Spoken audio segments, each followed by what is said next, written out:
know, there is such a thing as trying too hard.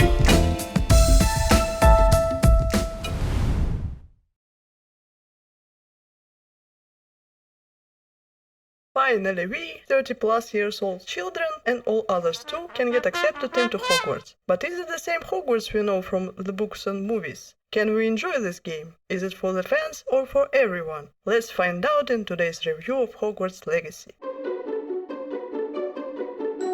First of all, we must talk about not so windy things like settings. Why is that? Because the game itself says so. Because it crashed. And not only crashed, it turned off my laptop. Here is the thing. When you start the game, it begins to analyze your hardware and prepare shadings. I have NVIDIA 4060 for laptops, and the game has settings on ultra quality and RTX on, which is too high. So after a reload and reading about the problem, I find out that, well, it's a common problem with this game. There is a solution someone posted in the discussion, I linked it in the description. So if you want to play this game, I highly recommend to check settings first. And after I lowered graphics settings, I've got only one crash. Maybe it has something to do with the way students are spawned. I've seen many happy little accidents when a student just popped up from nowhere before your eyes. Other bugs are mostly visual and tied to specifics of Unreal Engine, so I'll show them throughout the video. The main story revolves around a mysterious ancient magic and what it is and what it can do. Spoiler, our hero can wield it, so they become an important part of a puzzle along with goblins, dark magicians and secrets of old. You play as a new student at Hogwarts in 1890s, who starts at 5th year. Where are you from? Who are your parents? Why do you start at 5th year? The hero doesn't have anything really, even their wound is second-handed. It's kind of hilarious. But you quickly forget about it because you are put in an epicenter of action. The story, well, stories, if you count sub-quests, are one of the strongest parts of this game. It progresses gradually and intertwines with the gameplay. For example, to unlock one of the main story chapters, where you need to find a book, your character needs to be at least 3rd level and unlock the fire-making spell. Well, to go to the library, you need a fire spell. Sounds reasonable. The main plot itself isn't groundbreaking, but it's a solid, interesting story. I think it's most interesting at the start and at the last third. The middle part is also competently made, but it loosens its grip because of grind and abundance of side quests and assignments. Assignments are quests given by professors for you to catch up, because, as you might expect, other students weren't wasting their time for 4 years. For example, to learn Repara, you need to collect pages with information. Of course, there are some more difficult assignments, to get and use a potion in a fight, to use 3 plants in a fight, and so on. Also, there are side quests, which teach you some mechanics, reward your experience, some gold or clothes, or just widen the world. In those quests, you can help other students or villagers to solve their problems, which are mostly about returning or finding something. But with that said, this quest doesn't feel too much repetitive. And while you're doing their quests, you can just collect everything in their houses and sometimes sell it back to them. What a charming 5th year we have! Because of these quests, you can learn more about people and this world. Interactable NPCs are mostly simple and quickly identifiable, and I'm saying it as a plus. All of them are very competently vocalized. It helps to create immersion. I've nothing to sell now. I never thought it'd come to this. Yes, indeed. Talking to myself again. Of course, most of side quests are skippable, but sometimes it's better to do them. I'll talk about it later. Other thing I should talk about is so-called reputation quests. On your classes in main story, you get to know some other students. 2 of them, Natsuo Nai from Gryffindor and Sebastian Salo from Slytherin, are kind of main companions, if we can say that. You meet with them at your first lessons, and they help you to integrate into Hogwarts' life. And after a while, you meet Poppy Sweetings from Hufflepuff and Abit Takar from Ravenclaw. After a bit of progressing, you start to get quests directly from those guys. They are called reputation quests. These quests will progress the story of each of the companions, except Amit. Yeah, in a strange way, there is no Ravenclaw's reputation story to explore. I guess you don't always have students who want adventure, but it feels a bit weird. Like, why Ravenclaw and why don't you just make it equal? Maybe it's something about time and money, because Amit's voice actor was some well-known guy, I guess. I have no idea who he is. I don't know. And I like Ravenclaw, my main is from there, so it feels personal. It feels like Ravenclaw is kind of underdeveloped. Anyway, These stories range from really interesting to solid. Each of your friends has a secret or desire that explains why they are so invested in things they are doing. I don't want to spoil anything for you, so won't say more. There is also Sebastian's friend Ominous Gond, who takes active part in Sebastian's story, but unfortunately his involvement doesn't extend beyond that story. It's a shame. He's an interesting character and even is written as a companion on Wiki. Oh well. A few words about reputation. There is no such thing as a reputation in this game. The peculiarity and the problem with this game is the lack of a significant choice. That's why there is no reputation. The story is scripted, and all dialogue options exist just to add some minor cosmetic variations. For example, in one of sub-quests, you have a choice to return the diary, or you can ask for a reward to keep it a secret. All magic comes with a price. You will be rewarded anyway, as I recall, but if you choose the first option, the quest giver will talk good things about you, and if you choose to be a bad guy, well, you strictly speaking can't, and she will talk about you bad things. And that's another thing. Your character just can't be a bad guy. The hero is supposed to be a morally good person. You can't say really bad things, you can't do really bad deeds. Choices that are looking like you are choosing the dark side are mellowed down. Sometimes it feels like the hero is skilled in diplomacy. They can just turn a bad answer into a neutral, polite speech. And you know what? You should roll with it. It is how the game is intended to be. It's not the Knights of the Old Republic or Baldur's Gate 3. It's less of an RPG in its finest and more a story-driven action-adventure. Of course, some conflict would be appreciated. Our hero is a teenager after all, and they tend to be emotional, but it is how it is. Other thing is, almost all people you befriend are good, and almost all people you fight are bad. And it's strange to see students from different faculties are laughing together and the wolf sits with the lamb. At the start, it feels unrealistic, especially after books and movies about Harry Potter, where one faculty is not like another. But I'll defend the game in this a bit. First of all, the developers were working with an existing IP, and I think their goal was to carefully implement a new story that can exist in the Wizarding world. And the named IP is under Warner Bros., so WB just might have wanted developers to play safe. They didn't want to show discrimination in any way, and by doing it, they kind of made the game a bit toothless. Second is, despite all of this, the game is still interesting to play. This affinity for kindness made it akin to adventures in the old books and old times, when people were supposed to be loyal, good and truthful. Maybe it's just what we all need today.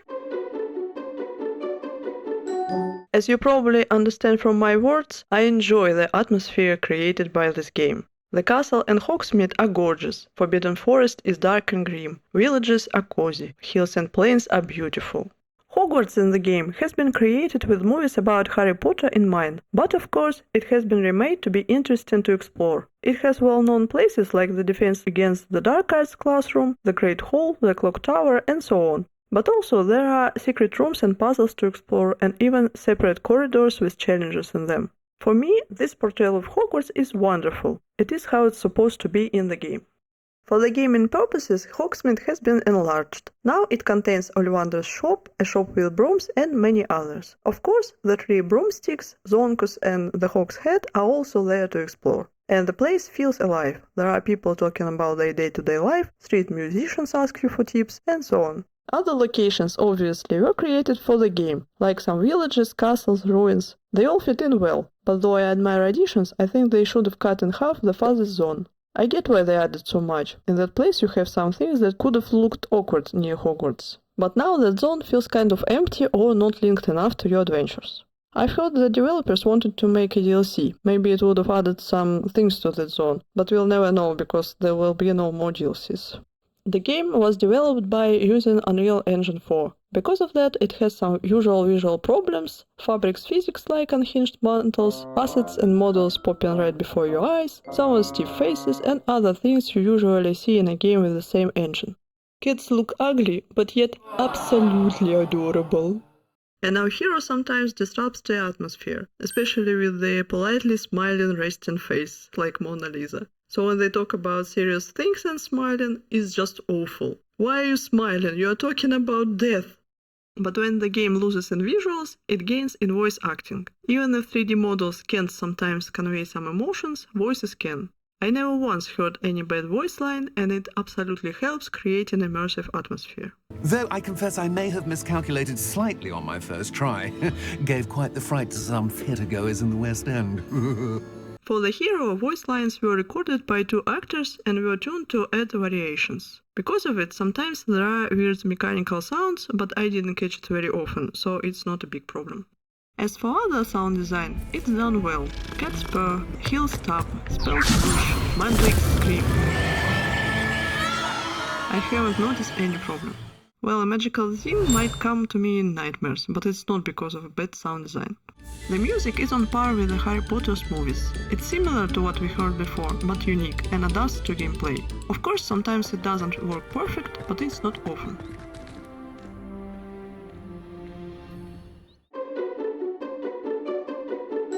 Of course, the game has a fan service.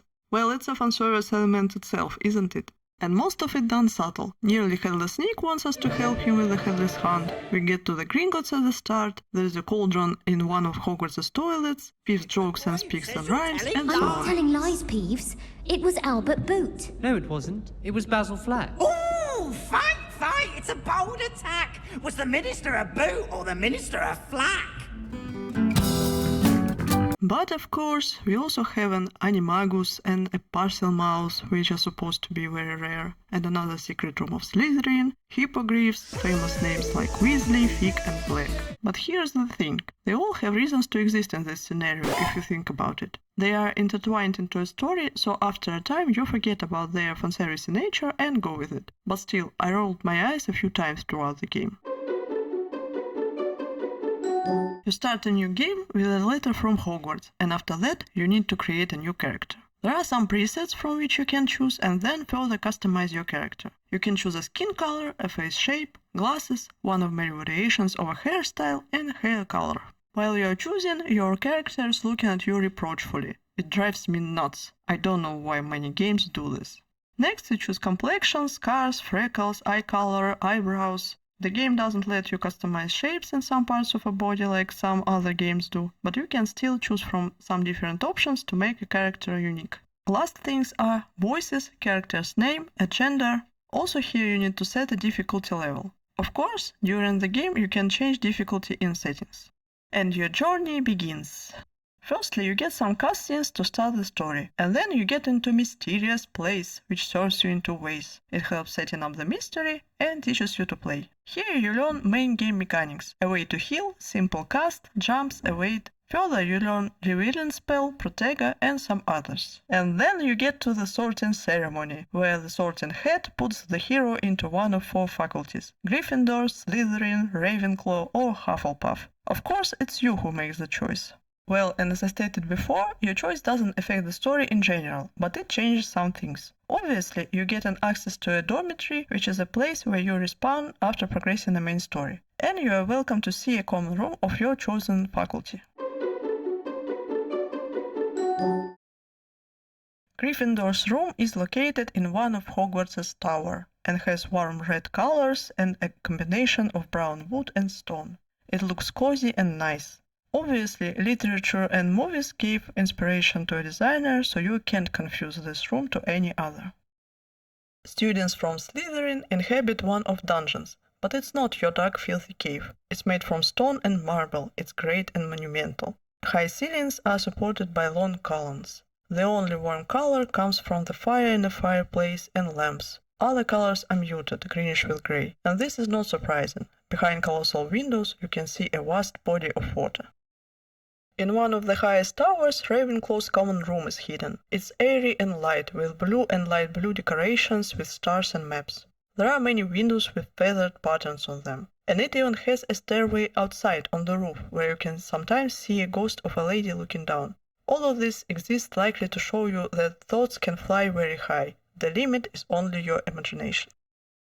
And the last but not least is the common room of Hufflepuff. It's located near the kitchen beside Barrow's and was created for this game from scratch because it hasn't been depicted in any movie. I was in awe when I saw it. The warmest, the coziest. It looks like some of the paintings from the Renaissance. Ochre wood and green flora envelops you in its warmth. Round arches and overall tone remind Hobbit's Hall. What an amazing portrayal of the essence of Hufflepuff. All common rooms change their decorations for holidays, as well as the Great Hall, so if you want to check it out, you should return there when seasons change. Other things affected by your choice of faculty are your clothes. Some cloaks and costumes, like school or Quidditch uniform, adopt their color. Ravenclaws get a blue one, Gryffindors a red one, and so on. And besides all this, one quest line has been adapted to specifics of each faculty. It's not much, but still it's nice to have some variations.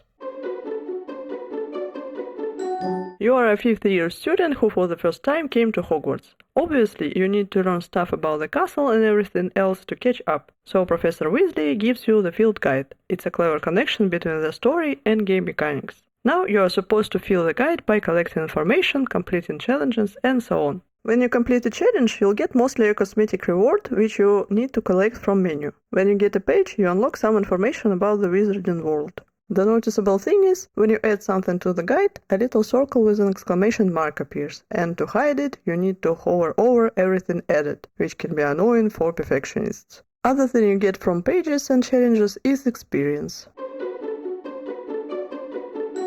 Well, you can get experience from everything really. Completing quests, collecting pages, winning the battle. And when you get enough experience, you'll get a new level, which grants an addition to a health and a talent point after some quests. Enemies also have a level, so you can quickly understand if the fight are going to be normal or hard when you see the difference between your level and enemies. It doesn't mean that you can defeat only an opponent with the same level, you just need to be more careful in your actions.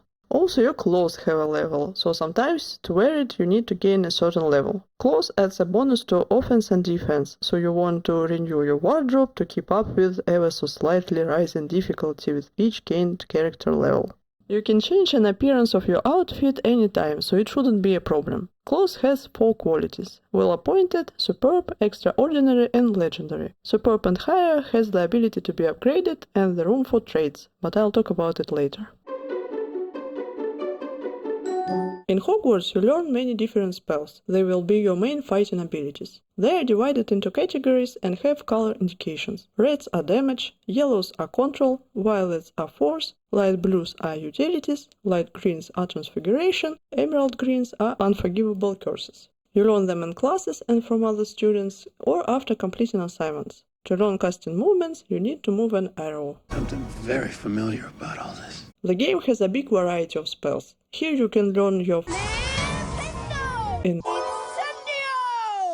Wingardium Leviosa and many other spells very well known by fans. At the start you have only 4 cells for spells, but you can access 3 additional spell sets with 4 cell rows more via talents. You can combine spells in them as you see fit to use in battles and other activities.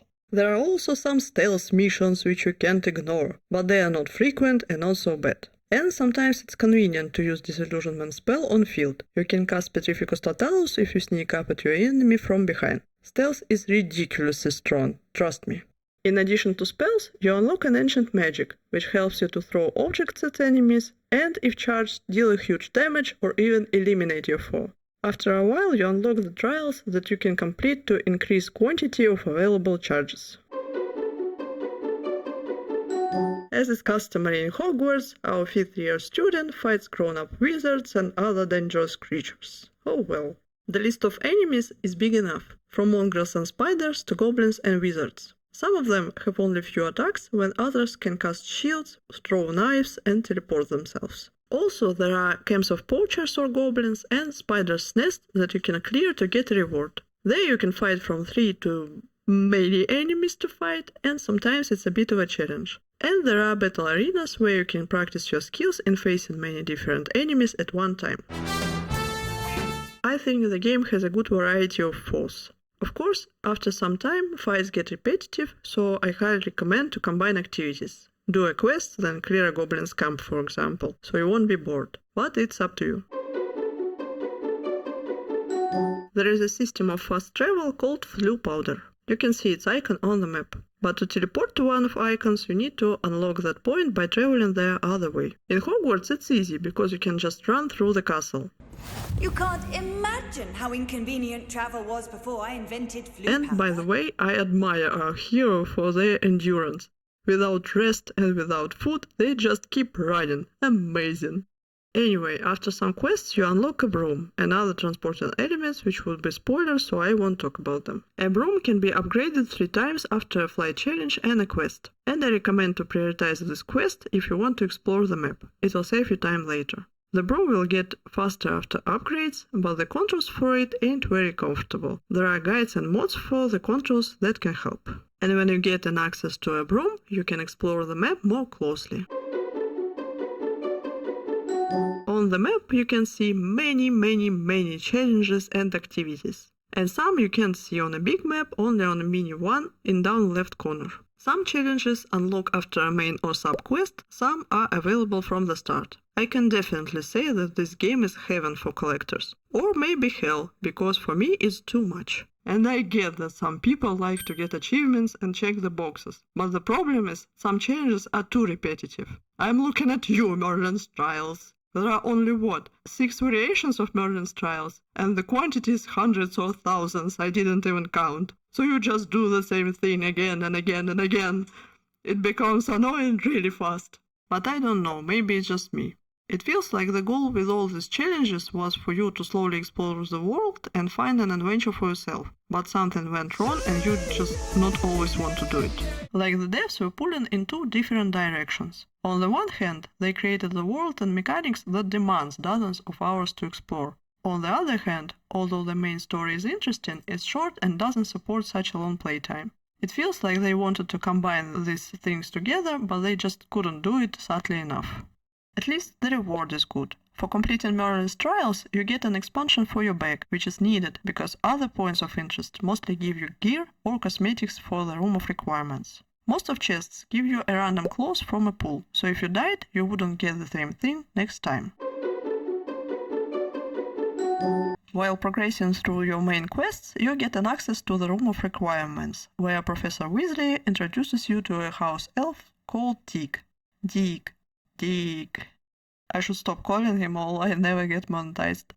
This is the room for you to train in, as story says. But in reality, it's your own in-game house. You can change walls and floor, conjure furniture, change ambience. Of course, possibilities are limited, and to build something you need Moonstone, which you can get anywhere outside Hogwarts. In the Room of Requirements, you can identify unfamiliar pieces of gear if you have any, and you get access to Enchanting Loom, which can upgrade the gear using fur and feathers from magic animals.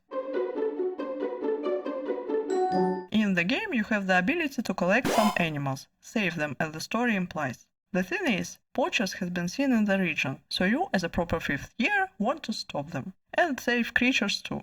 So you catch different animals and put them into special locations in the Room of Requirements. It widens when you progress your noble mission. In reality, it's a bit confusing. Why we just take those poor creatures from their homes? I think the idea is, poachers catch them to inflict harm, kill or sell their parts, and so animals are in trouble when they're just living in wilds. We can protect them, feed and clean, so we do exactly that, when we don't forget, and sell those we can't place in the room to a reliable buyer.